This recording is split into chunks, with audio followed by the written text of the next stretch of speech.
आप देख रहे हैं अब तक न्यूज चैनल। 2.5 साल हो गए मेरी बेटी की शादी को, एक दिन भी तो सुकून का गया नहीं। निस्ती की चैन करते थे, रिश्ता मारते तय करते थे मेरी बेटी को।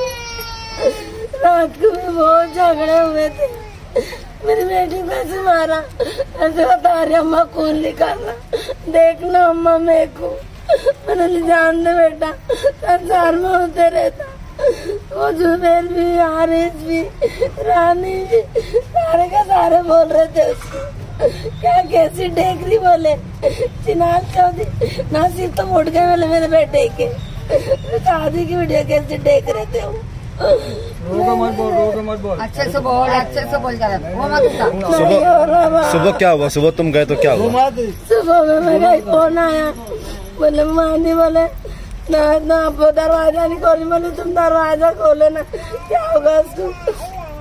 तो बोले तुम आ बोले, तो मैंने लीला हमारे बोले चलो, तो हम गए ना। तो उसके अब्बा ने बोले अप्पो दरवाजा खोलना बेटा, अप्पो दरवाजा खोल। तो मैं गई, अप्पो बेटा उठना, मेरी नमाजी भी करी माँ माँ, नहीं सुने उन्होंने। ऊपर से चढ़ के देखे तो मेरी बच्ची नीचे इधर से देवर था, उधर से देवर सोयला, लेकिन उन लोगों ने नहीं खोला दरवाजा। अच्छा, वो भी अंदर ही सोए थे क्या? हाँ, वो भी बाजू में वही सोयल थे हॉल में। उनका काम था ना, मेरी बच्ची 8 बज जाती थी। क्या हुआ था? साल पहले शादी हुई थी। शादी जब से हुई थी। कितने साल पहले? ये 2 साल हो गया सर। एक लड़की है, इसको अपने 11 महीने की बच्ची है। शादी जब से हुई, जब से कटकट में सब लोगों को बैठा के बिरादरी में सबको बोला, बिरादरी में यही चाहते थे कि बच्ची को समझाऊं जाके भिजा दो। मेरी बच्ची एक ही लड़की थी, मतलब ये कैसा बदनामी से बेहतर है अपनी बच्ची को निभाना चाहते अपनी। ये मैं समझा के भिजाता था। लेकिन रात को जो मामला ऐसा हुआ कि रात में बच्ची के साथ टॉर्चर हुई। वो जो जुबेर है, वो कुछ उसका खाना उना जैसे नमक उमक कुछ कम हो गया होगा, तो जुबेर ने शायद ट्रिका भी फेंका या नमक उमक, तो दोनों देवर भाव में कुछ तक हुई। तो बच्ची को कुछ बुलाना आया, मेरी घरवाली को सुनने में आया, तो मेरी घरवाली वहाँ पहुंच चुकी थी। तो मेरे को आगे बोली कि मैंने समझा के आगे, बच्ची बहुत हो रही थी, बोले बच्ची को खून भी निकल रहा था। तो मतलब जानते तूने समझा के आगे ना, सुबह अपन और चले आएंगे, समझा देंगे बेटा, जान दे जो हुआ जान दे, होते रहता। बोले बहुत रो रही थी, बोले तो मतलब तुमने समझा के आगे ना, तो ठीक है। मतलब जानते सवेरे, तो सवेरे मेरे को कॉल आया जवाई का, बोले तुम घर पे पहुंचो मामू, बोले अप्पू ने कड़ी लगा ली। अरे मैं क्या चाहता हूँ, जैसे जब कड़ी लगी थी, ये भी उनका काम था ना। जब मामला ऐसा था, गर्मी गर्मा था, रात को जो बच्ची टॉर्चर थी, रात भर से मेरी बच्ची ने खाना खाई कि नहीं, रात में टॉर्चर हुआ। तो इनका क्या काम था कि तुम फोन मेरे को नहीं लगाने से बेहतर तुम जैसी कड़ी लगी वैसी तोड़ो ना। क्या हुआ मामला आए, तो मेरे को कॉल करे जब तक बच्ची ऑफ हो गई। और मैंने, और वो भी मैं जब देखा, तो जब मेरी बच्ची को देखा मैं हादसा, जब मैं बच्ची को लौटा तो दरवाजा अंदर से लगा था और ये सब बाहर थोड़े थे और साथ रोटी पका रही नीचे। क्या इससे पहले भी टॉर्चर वगैरह? इससे पहले भी बहुत टॉर्चर हुआ बच्ची के साथ। मैंने शादी ऐसी करा, मैंने सब कुछ जीने के बाद भी बच्ची को टॉर्चर था ही था, कुछ न कुछ बातों से टॉर्चर था। इसमें क्या कंप्लेन दी है?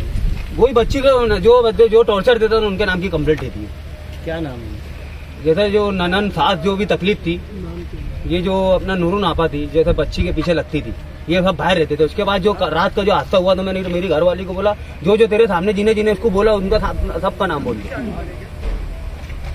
क्या चाहते अभी तुम? वो चाहते मेरे को इंसाफ होना, और मेरी एक ही इकलौती बच्ची थी। आज मेरी बच्ची के साथ हुआ, और किसी के बच्ची के साथ ना ऐसा होए। रिश्ता हुआ, जिस दिन से रिश्ता हुआ उस दिन से आज तक ससुराली रिश्तेदारों में समझाने में आपसी तनाजा रहा। लड़की के कामों को लेकर के, लड़की के घरेलू काम को लेकर के तनाजा होता रहा। लड़की कई मर्तबा मायके में बैठा दी गई। फिरोज ने आकर के बहैसियत बिरादरी के जिम्मेदारान हम लोगों के पास कई मर्तबा शिकायत की, लेकिन क्योंकि इकलौती लड़की थी, इसलिए हमने 12 फिरोज से कहा कि हर घर के तनाजात होते हैं, तुम लड़की को पहुंचा दो। फिरोज ने होकर के लड़की को पहुंचाया। बिरादरी के जिम्मेदारों को बैठने की नौबत नहीं आई, लेकिन तनाजा इनके घर में होता रहा। ये बिरादरी के पास हर मर्तबा शिकायत बिरादरी के जिम्मेदारों के पास करता रहा। अभी फिलहाल जल्दी ही बोला गया था कि आप बिरादरी के लोगों को बैठा करके कोई मसला हल किया जाएगा, लेकिन कल रात में 10 बजे के करीब रात में इनके घर में कोई 10, 11 और 12 के बीच में ससुराल में लड़की के कोई तनाजा ऐसा हुआ कि मामला हद से ज्यादा बिगड़ गया। तो ससुराली रिश्तेदारों ने आकर के फिरोज भाई के घर पे बोले कि घर में झगड़ा हो रहा है, आज चलो। फिरोज भाई की तबीयत नासाज थी, ये सोए हुए थे।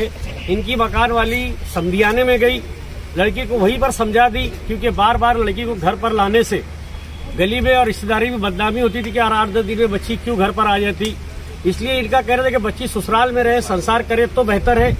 इन्होंने बार बार बच्ची को इसीलिए पहुंचाया और उस रात में भी ऐसा ही हुआ कि मां ने बच्ची को समझा बुझाकर, उस घर के जो भी लोग तकलीफ दे रहे थे, इन्होंने जिनका नाम पुलिस स्टेशन में बताया, हम तो मौजूद नहीं थे, वो लोगों को लड़की की वालिदा ने लड़की को समझा करके वापस आ गई। लेकिन जब सुबह 8:30-9 बजे फिरोज भाई को ससुराल समझियाने से फोन आता है दामाद का कि आपकी बच्ची 5 बजे या 5:30-6 बजे जो भी वक्त में ऊपर गई, अंदर से सिकड़ी लगा ली और क्या करी पता नहीं। वो लोगों ने, उनकी जिम्मेदारी थी ससुराली रिश्तेदारों की कि वो उसी वक्त पीछे जाते, दरवाजा तोड़ते, बच्ची को बचाते या जो भी करते, लेकिन उन्होंने ऐसा नहीं किया। फिरोज के आने का इंतजार किया। फिरोज और उसकी बीवी जब पहुंचे तो दरवाजा अंदर से बंद था या बाहर से बंद था, ये तो फिरोज की औरत ही अच्छी तरह बता सकती, क्योंकि हमारे सामने जो जबानी दी वो जबानी की बनिस्बत ये कि फिरोज की घरवाली का, यानी जो लड़की खुदकुशी की, उसकी वालिदा का बोलना है कि दरवाजा बाहर से बंद था, अंदर से नहीं। फिर भी वहां जाकर के फिरोज ने वो लाश को नीचे उतारा, जबकि ये काम ससुराली रिश्तेदारों का था, उसके शोहर का था, उसके देवर का था, उसकी सास का था। लेकिन मायके से जब बाप जाता है वो अपनी बच्ची की लाश को उतारता है और उसको ये उम्मीद जागती है कि शायद मेरी लड़की जिंदा हो। उस आस के बारे, उस उम्मीद के सहारे ये बच्ची को लेकर के सारा हॉस्पिटल जाता है। सारा हॉस्पिटल में जब मुर्दा करार दिया जाता है, ये वहां से मुझे फोन करता है कि मामू मेरी बच्ची के साथ ऐसा ऐसा हो गया और मैं सारा हॉस्पिटल आया, अब मैं क्या करूं, घर ले जाऊं या क्या करूं। तब हमने इसको सलाह दी कि घर ले जाने से कोई फायदा नहीं, क्योंकि पुलिस अपनी कार्रवाई करेगी, वहां से लाश या कब्रिस्तान तदफीन भी हो गई तो कानून के मुताबिक लाश निकाली जाएगी। इसलिए तुम पुलिस की मदद लो और लाश सिविल हॉस्पिटल ले जाओ। मशवरे से सिविल हॉस्पिटल लाश लाई गई। यहाँ पर आकर के पीआई साहब रमजानपुरे के शफीक भाई के फोन पर यहाँ पर आए। पीआई साहब ने खुला कहा कि आपको अगर इंसाफ चाहिए तो आप पहले बोलो, पोस्टमार्टम बाद में होगा, मैं आपको इंसाफ पहले दूंगा। अभी फिरोज भाई को पुलिस स्टेशन ले जाया गया था। पीआई साहब ने पूरी फरियाद लिए, लेकिन आंधी तूफान होने की वजह से, लाइन नहीं होने की वजह से ऑफलाइन कंप्लेन ली गई, ऑनलाइन बाकी है। फिरोज भाई से वहाँ लेखी ली गई कि तदफीन के बाद मैं हम आएंगे, यानी फिरोज भाई वगैरह जाएंगे और आगे की प्रोसीजर पूरी करेंगे। मैं आपके माध्यम से सिर्फ इतनी गुजारिश करूंगा कि गरीब की बच्ची से अगर शादी करना है किसी मालदारों को, तो मेहरबानी करके सिर्फ अपने बच्चों के जिस्मानी सुकून के लिए शादी ना करे। और हुकूमत वक्त सरकार से भी गुजारिश करूंगा, चाहे वो यजीद बाप मैं ही क्यों ना हो या मेरा बेटा ही क्यों ना हो, जो किसी की बाल बेटी के साथ ऐसी हरकत करता हो, जुल्म करता हो, कानून के मुताबिक उनको हकीकत जानकर, सच्चाई जानकर, पूरी निष्पक्ष चौकसी होकर, हकीकत अगर वो मुजरिम है तो उनको कैफ़े किरदार तक पहुंचाया जाए। अगर उनके पीछे से कोई मदद करता होगा, चाहे वो समाज का हो, रिश्तेदार हो, बिरादरी का हो, पॉलिटिकल से का हो, तो उनसे भी गुजारिश कि उन्होंने सामने आना चाहिए, हकीकत को जानना चाहिए और एक मजलूम बाप की मदद करना चाहिए। यही मैं कानून से आपके माध्यम से गुजारिश करता हूँ।